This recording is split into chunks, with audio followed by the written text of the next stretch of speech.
Welcome back to Talk the Walk. With me now is Democratic Party legislator Ted Hui. Now I'd like to move on to the evolving political landscape in Hong Kong, especially after the city endured months of anti-government protests.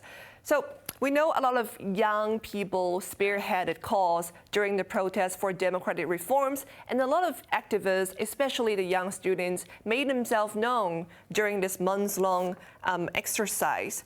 So during this July's pan-democratic primary poll, a lot of young activists actually outrun the traditional pan-democratic politician in the poll.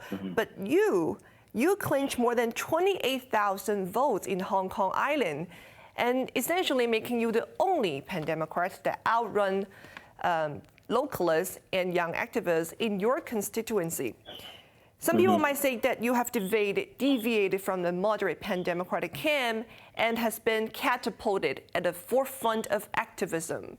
Is that how you identify yourself as a lawmaker, as a politician? Well, I would say I agree that I'm less traditional among the Democrats, and I can be more, I'm the younger one and tend to be more radical in council. So I think that's not the most important. I think people value merit of politicians in the primary by looking at what they have done last year, whether they stood with the people, whether they supported the movement. And of course, with the new political landscape, they also tend to support more young people who have more localist ideas and those who are more radical and giving a harsher on the government. And those got more votes. I think it's only natural, showing that it's a polarized society and how people hate the government so much. So are you saying that because your popularity didn't exactly translate to electoral victory for your Democratic Party, especially your colleague Helena Wong, a veteran politician, said she wouldn't seek re-election after doing poorly in the polls. So do you now represent the future direction of the Democratic Party now? I may be an example of how this natural consequence will go on, because even in council and in the streets, people are so suppressed. In the streets, people are caught by police, put to jail. In council, we are the same. Look at my case and my colleague's case, like Andrew Wong. He's facing more than 5 charges in court, and probably it will be in jail in the near future. So that under this situation, people want someone to really struggle, whether ultimately we win or lose, at least we tried our best. And people don't want councillors to sit in the council only to speak and press the button no, and that's it. People want really intense fight against the unjust society, and people want someone who will change the whole system, but not to support the endorsing the existing system, and that people want to change. Okay, so this week, many people are drawing parallels between protests in Thailand and protests in Hong Kong last year, and you yourselves show support for Thailand protesters, showing solidarity with the young people in Thailand. You said on our show 1 year ago that the protest momentum in Hong Kong will last for months, if not years, and it will be boosted by government, your word, government prosecution against young protesters. But yet here we are, we barely seen large rallies these days anymore. So do you think the momentum is gone? I wouldn't say the momentum is gone. At least the spirit is here. I think what matters is the new national security law that can really put people to jail for a very, very long time. And we have also to accept that in any social movement, there are ups and downs, and no single movement can go on forever. But then when I said the spirit is here, and I mean people are changed in heart, that they are all awakened, not like a few years ago. People know exactly what the government is doing. People know exactly what are the political mission behind the law proposed by the government and how surprised they are. So I believe at the right time in the future, given the right conditions, people will all come back. People will all take it to the streets again, like the people in Thailand. And when anyone who participated last year in the movement will be moved by the scenes and the spirit of the Thai people doing.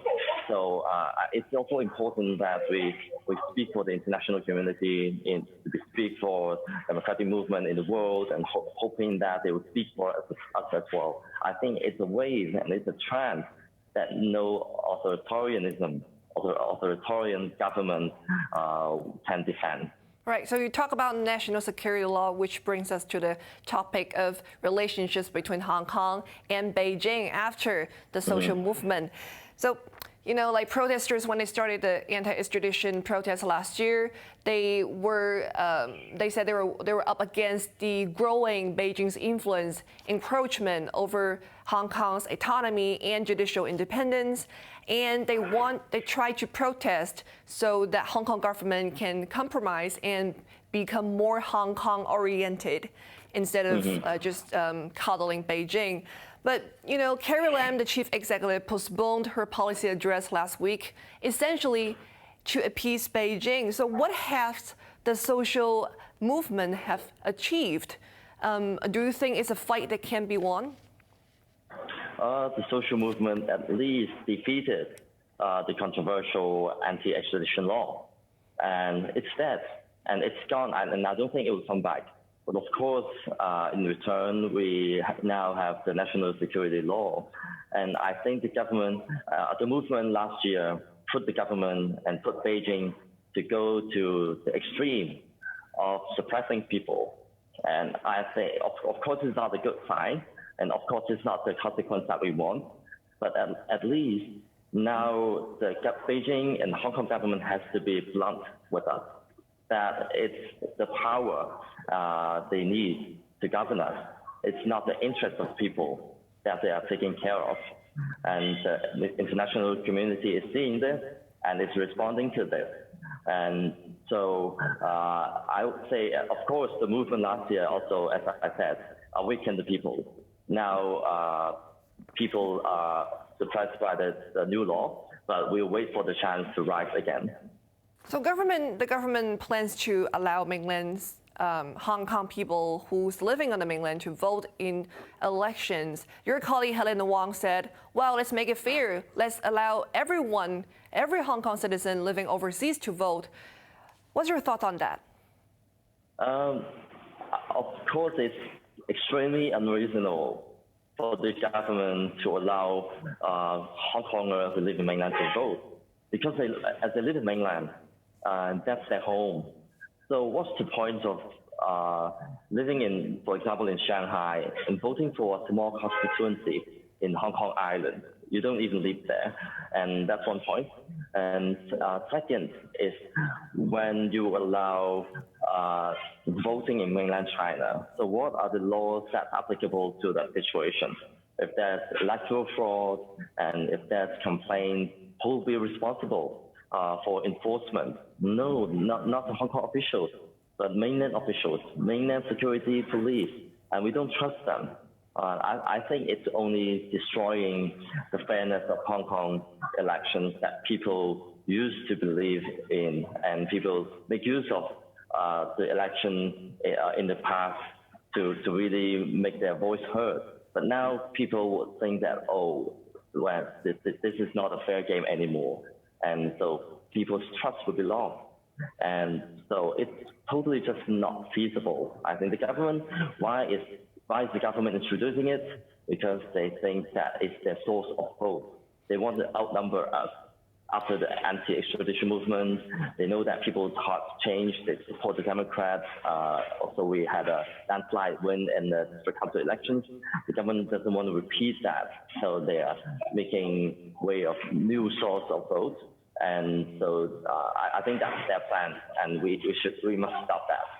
Okay, let me wrap it up with a final question. So what's the best case scenario for Hong Kong under one country, two systems? Final thoughts? I would still go for a genuine one country, two systems. Now, no one really believes that we are running one country, two systems, because we can see that Carrie Lam is a puppet.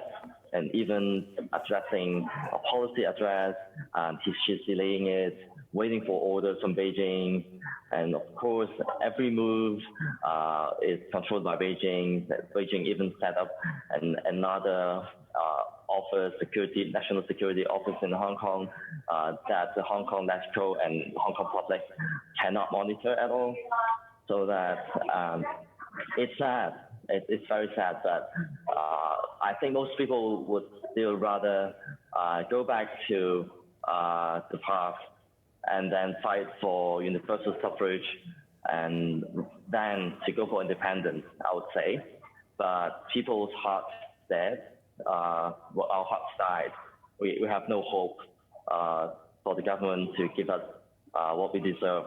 So we really have to fight to continue the spirit like how we fought last year. And I believe that that's no other way except for fighting to the end. All right, that's all the time we have this week. Thank you very much for joining us, Mr. Hui. I'll see you next week right here on Talk the Walk. Stay tuned. Thank you.